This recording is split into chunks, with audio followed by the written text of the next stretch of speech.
Bapak-bapak, saudara-saudara, jamaah sholat Jumat yang saya muliakan. Pada kesempatan ini saya akan menyampaikan khutbah dengan tema Hidup adalah perjalanan menuju Tuhan. Dalam kegiatan rutin kita sehari-hari, kita berangkat ke tempat belajar, ke tempat bekerja, ke rumah tetangga, saudara atau teman untuk bersilaturahim, atau ke tujuan-tujuan lain di tempat-tempat yang lain. Seringkali kita menyangka bahwa orang-orang atau tujuan-tujuan di tempat itulah memang menjadi sasaran akhir dari perjalanan kita. Kita melupakan bahwa di balik setiap tujuan itu, tujuan kita yang hakiki adalah Allah Subhanahu wa Ta'ala. Pada saat anak-anak kita pergi ke tempat belajarnya, bukan sekolah atau kampus yang menjadi tujuan akhir mereka, akan tetapi Allah. Tujuannya adalah mencari ridho Allah. Pada saat kita pergi ke tempat kerja kita, juga bukan atasan, tugas, atau honor yang akan kita terima dari tempat kerja itu sebagai tujuan akhir kita. Perjalanan kita ke tempat kerja pun adalah untuk meraih ridho ilahi.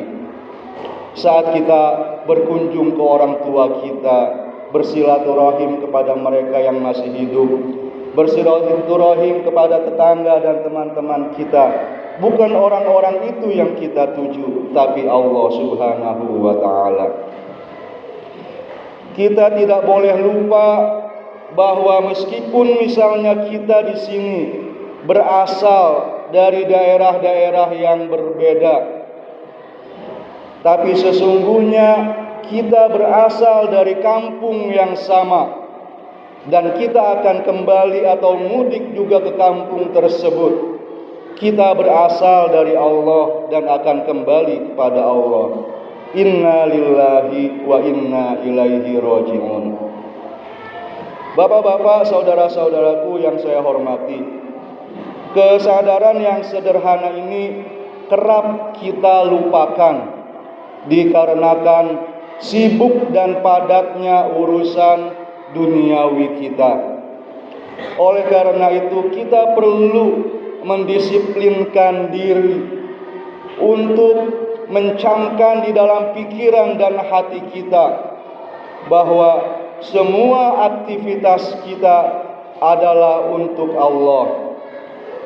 Agama Islam sudah membimbing kita untuk dapat melaksanakan disiplin tersebut, di antaranya dengan mengajarkan doa safar dan doa-doa keluar rumah serta naik ke kendaraan. Sholat safar biasanya kita kerjakan kalau kita melakukan perjalanan yang jauh. Sholat sunnah dengan baca Al-Fatihah dan surah apapun yang kita hafal, Al-Kafirun dan Al-Ikhlas misalnya. Kemudian setelah sholat, di antara doa yang kita baca adalah Allahumma ilaika tawajjahtu wa bika tasomtu. Ya Allah, hanya kepadamu kami mengarahkan diri, dan hanya kepadamu kami berpegang teguh. Bahkan orang yang mengerjakan safar ke tanah suci untuk melaksanakan umroh atau haji, bukan Mekah dan Madinah, bukan Masjidil Haram dan Masjid Nabawi yang menjadi tujuan akhirnya. Tujuan akhirnya adalah tetap Allah Subhanahu wa Ta'ala. Di dalam perjalanannya dia bisa berpegang atau mempercayakan diri kepada bantuan pihak-pihak yang lain, kepada sopir, kepada teman atau siapapun yang menjadi pembimbing perjalanan. Akan tetapi dengan kesadaran ma'rifatullah, kita harus bersandar sepenuhnya kepada Allah Subhanahu wa ta'ala. Kemudian kita lanjutkan membaca doa, Allahumma kfini ma ahammani wa ma lam ahtamma bihi. Ya Allah, cukupkanlah aku dengan apa yang aku perhatikan dan apa yang tidak aku perhatikan dalam melaksanakan perjalanan. Misalnya ke tempat tugas, kita sudah mempersiapkan diri dengan rencana, dengan perkakas atau alat-alat yang dapat membantu kita, yang akan kita pergunakan di tempat kerja kita tersebut. Akan tetapi boleh jadi kita juga melupakan perbekalan-perbekalan tertentu. Baik sudah kita persiapkan maupun belum, kita berharap Allah Subhanahu wa ta'ala yang akan mencukupkan semuanya yang kita butuhkan di tempat-tempat kerja kita tersebut, di tujuan-tujuan dalam perjalanan hidup kita ini. Lalu kita membaca doa, Allahumma zidni taqwa waghfirli dzambi. Tujuan semua perjalanan kita adalah kita dapat membekali diri dengan ketakwaan, dan Allah Subhanahu wa ta'ala mengampuni semua dosa-dosa kita.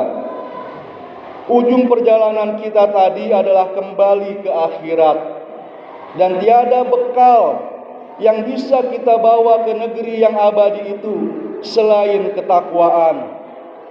Keluarga, anak, harta kekayaan, jabatan, semuanya akan kita tinggalkan di dunia. Tidak akan menjadi bekal yang memenuhi kebutuhan kita nanti di akhirat. Jika semua itu kita miliki, lalu tidak kita manfaatkan untuk menjadi kebaikan, kekayaan yang bermanfaat tidak hanya bagi diri kita dan keluarga, tapi bermanfaat bagi orang-orang di sekitar kita, seberapapun luasnya yang bisa dijangkau oleh kemampuan kita. Jika kita tidak memanfaatkan jabatan yang kita pegang untuk kemaslahatan sebesar mungkin bagi umat manusia, bagi bangsa kita, atau bagi seluruh umat manusia di dunia. Jika kita memiliki reputasi, nama baik di masyarakat, dan kita cukup dengan sekedar berbangga dengan semua itu, tidak menjadikannya instrumen bagi kebaikan makhluk-makhluk Allah, maka kita sudah menjadi orang yang merugi, yang akan tidak memiliki bekal apapun pada saat kita sangat membutuhkannya, mulai dari kita memasuki alam barzah hingga kita dibangkitkan di negeri akhirat.